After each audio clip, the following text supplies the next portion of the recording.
When life throws you in the deep end, some sink, but others swim, and swim for miles. For our first story, we head to the water with swimmer and Ball State Sports Link's very own Callie Tuma. After competing on a torn ACL for 3 years, yes, you heard that right, she finally got the surgery only to come back stronger and better than ever. This is Callie's comeback. In an era where the transfer portal is redefining college basketball as we know it, 4 seniors on the Ball State women's basketball team have chosen loyalty over leaving. Seniors Allie Becky, Madeline Bischoff, Marie Kiefer, and Alex Richards' commitment to the program and their unbreakable bond have been the heartbeat of the team. Every tattoo tells a story, and for the Ball State football team, their ink runs much more than just skin deep.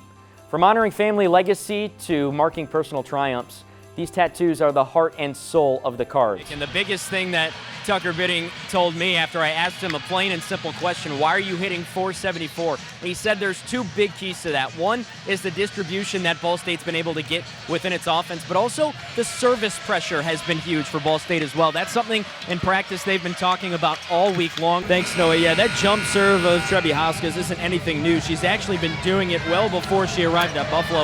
In fact, it was the first thing that head coach Scott Smith said he saw about Trebihauska when his then Bulls played against her then Bowling Green Falcons during the 2021 COVID spring season. He saw it and thought to himself, holy cow, that's an arm. Now at Buffalo, Trebihauska has thrived with her style of play, but Smith says that also comes from her love of the men's game. Being from Slovakia, Trebihauska models her serve and overall game with the men's game.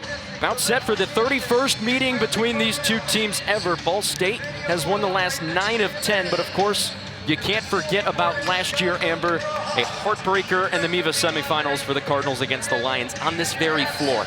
I know, I have to think that both teams are thinking about that moment in this match tonight. Again, Ball State is wishing they could have that match back, and Lindenwood's like, hey, let's see if we can do it again.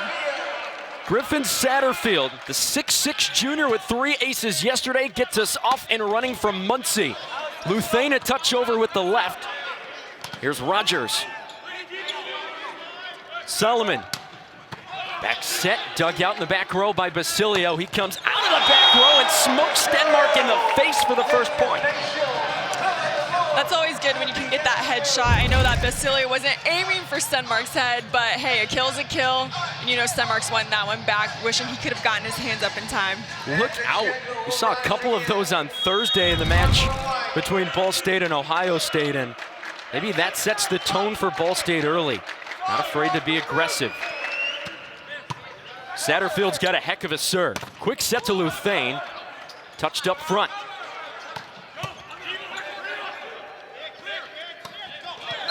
Mistimed the jump did Stenmark, but point goes to the Lions.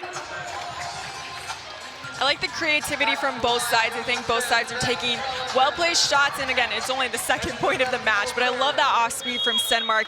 Comes up with a point when the Lions need it the most. The southpaw Solomon, the transfer out of PFW.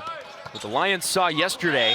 That's off the tape, but Aline says that doesn't matter, and the Cardinals have the lead back. I think it's very interesting how effective Aline is when he swings on the outside in rotation 1. We typically see him hitting on the right side, but if you throw him out there on the outside, he's still gonna get kills, and he's such a huge part of this Cardinals offense. 7 matches in double-figure kills is Aline this year. Rogers sends that serve long. Had 6 service errors on Thursday against Ohio State. He's one of those many guys on Ball State with a high-risk, high-reward serve. Yeah, and I think sometimes he can get a little antsy at the beginning, you know, parts of the match, but he settles in quite nicely, so I'm looking for him to start finding a rhythm back there. Back set for Aline, he's stuffed, but the Cardinal defense there to keep it alive. Basilio from behind the 10-foot line. And there's a block up front. It's Aline and Savitsky-Lynn to team up. And I think the Cardinals definitely watched that game last night that Lindenwood played against PFW and knew that, you know, Jacob Christopher is going to have a huge night. They had a triple block up on him, really hard to hit around. Christopher set a new career high in kills, aces, and blocks last night. 14 kills for Christopher. Out of the back row, Liacone, goodness. Savitsky-Lynn too hot to handle in the back row. And it all starts with a great pass. Look at this. Solomon has all his options, running the middles on that quick first tempo, and it leaves Liacone to come up from behind with no block in sight. It's a great setup by Walsh, too, up the middle with that fake.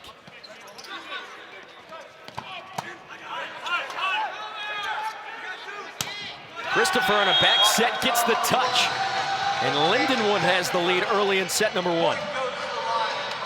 I really like how Solomon's running the offense so far. He's getting all of his players involved and really making it challenging for Ball State's block to read who he's setting to. Rogers out of the back row. Somehow kept alive, and they'll call a Cardinal over the net. Back here from Rocket Arena in downtown Cleveland, Ohio for the 2025 Mid-American Conference Tournament quarterfinals between the number 1 seed Ball State and the number 8 seed Western Michigan. With 4:38 to play here in the third stanza, Ball State leads by 14, 47-33. Ball State has been outscored here in the third, Sam, by 4, but Western Michigan still has a ton of ground to gain. And don't look now, Dom, but Western Michigan's on an 11-2 run right now over the last 3 minutes and 41 seconds. So Ball State has got to get the offensive ball rolling. They have a chance here. I'd love to see them go into the post with either Kiefer or Stuck. Get them more involved in the offense. It is Ball State basketball. Out of the media timeout, Allie Becky in between the circles on the inbound from Ely Stuck. Drives right to the hoop, the harm, the foul. Allie Becky right down the right alley, flipped it up off the window and home, and she will head to the line for an and-one opportunity. Or just let the Mid-American Conference Player of the Year do what she does best. When she gets that space and Western Michigan affords her that lane to the hoop, she'll use that speed, turn on the Jets, and it's just an easy kiss off the glass from there. The 4th best free throw shooter in the MAC heads to the line. First team All-MAC defensive team, and as you mentioned, Sam, the Mid-American Conference Player of the Year. That was her biggest goal coming into the year. Gets a friendly roll on the free throw. Allie Becky converts on the three-point play. She's up to 12 points on 5 for 8 shooting. Ball State leads Western Michigan 50-33. 4:20 to play in the third frame. Asensio on the left wing for Western Michigan. A behind-the-back move on Lachelle Austin. Feeds a cutting Spitzley right inside the paint. Spitzley spins and fires with the right and scores off the window. 50-35. It's a 15-point game in favor of the Cardinals. Cutting to the rim is Stuck. On a feed from Austin. Tries it with the left. It's short. Follow-up, yes. And another and one. Ely Stuck got her own miss with one hand. Corralled it. Put back up. Yet another tough shot. And she heads to the line for a free throw opportunity. That's one of the most athletic plays you'll see today across these 4 games. Elise Stuck had to turn around, catch that pass with one hand, facing the other way, bring it around, missed her own shot, grabbed her own rebound, and then falling backward through the contact, was able to drop it home. That was stellar from Stuck. And Stuck nails the and one free throw. She has her first 3 points of the ball game. The graduate transfer from Michigan on the board, one of 6 seniors on this team. And now the Cardinals in a full court press here on Western Michigan. And the inbound knocked out of bounds by Lachelle Austin, intended for the far corner in the back court for Allie Carlson. They'll spot Megan Wagner right on the sideline, but Ball State leads 53-35. 4 minutes on the dot here in Cleveland in the first quarterfinal game. Quick note, Dom, Hannah Spitzley up to 4 fouls. She's headed to the bench. We've got 4 minutes left in this third quarter, something to keep an eye on. Inbound floated from Wagner to Asensio in the backcourt right. Works her way across the timeline from right to left for Western Michigan. Picks up her dribble, dishes it to Wagner. Wagner drives in, then kicks it to Carlson on the left wing. Just inside the arc, straight away it's Bolts. Handing it off to Asensio. She's trapped in the front court right. Whips a pass wildly cross court. Intercepted right into the hands of Allie Becky. Becky's got her first steal of the day. Over the head pass from Becky. Right wing to left for Austin. Feed inside to Stuck, and she is fouled. At the left post, another 2 shots coming up for Elise Stuck. 53-35. Ball State nears the score of Western Michigan with 3.5 to play in the third. And that's the 5th foul on the Broncos, so bonus from here on out for Ball State. But I want to just mention the way Allie Becky is conducting herself. You said it was her main goal to win MAC Player of the Year. I think it was weighing on her toward the end of the regular season, whether or not she was going to get that award. The fact that she has earned that award now, she has played so much more free today. And even the way she brings the ball up the court, there's just a confidence there that we haven't seen over the past month. Stuck makes both free throws. rattles home the second. 3:30 to play here in the third stanza. Ball State with a full court press. Lachelle Austin right up in the grill of Marina Asensio. The junior transfer guard out of USF plays pitch and catch in the front court with Kukui. Asensio drives inside, kicks out for Studelberg. A left wing three is long off the heel. Becky skies for the rebound for Ball State. Austin runs the floor in transition for the Cardinals. Spins, an underhand flip shot off the window. What a move. Pretty finish from Lachelle Austin. 3 minutes to play in the third. Ball State 57, Western Michigan 35. So the lineup turns over for the first time tonight. Here's Jackson Cothran, the junior out of Ohio University. 0 for 1, reached on an error to lead off the ball game. Eventually came around to score an unearned run on a pass ball. Here's Griffith's first pitch, and it misses high. This is a Mid-American Conference matchup here. Griffith from Akron, and Cothran, of course, from Ohio.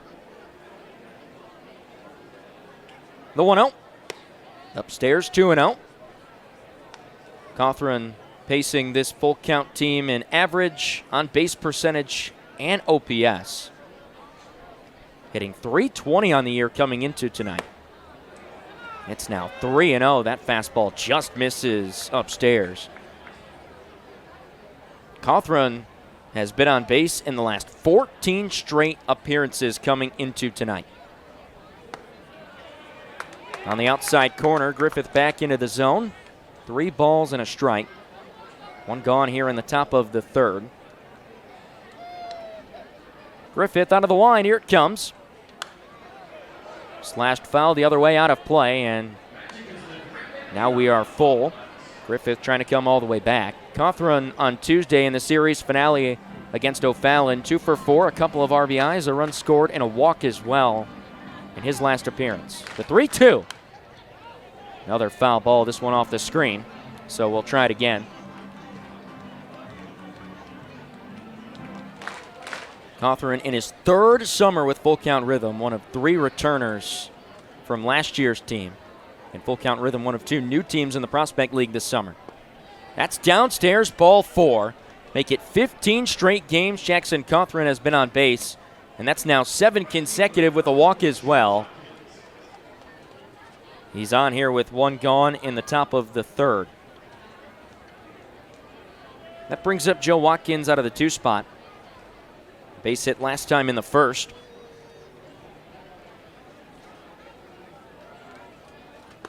First pitch to him, down and in. Watkins, the junior out of UAB. Hitting just 186 in 34 games played this summer. Check over to first, not in time. Cothran back to the bag safely. Watkins in just 1 game coming into tonight against the Aviators this summer, 0 for 4, a stolen base. Long pause here from Griffith. 1-0. This one pounded towards the gap in right center field. Over is Scott. He will play it off the wall. Cothran heading for third. He'll get the wave in. And Gonzalez's relay throw to the plate. A good one on a hop. It's in and out of the glove of the catcher, Tallman. And up to third now is Joe Watkins. And it's 2-0 full count rhythm on the RBI double from Joe Watkins. He's 2 for 2, already halfway home to the cycle. RBI number 18. And full count doubles its lead. Good relay in from Gonzalez, but Tallman just couldn't hang on behind the plate.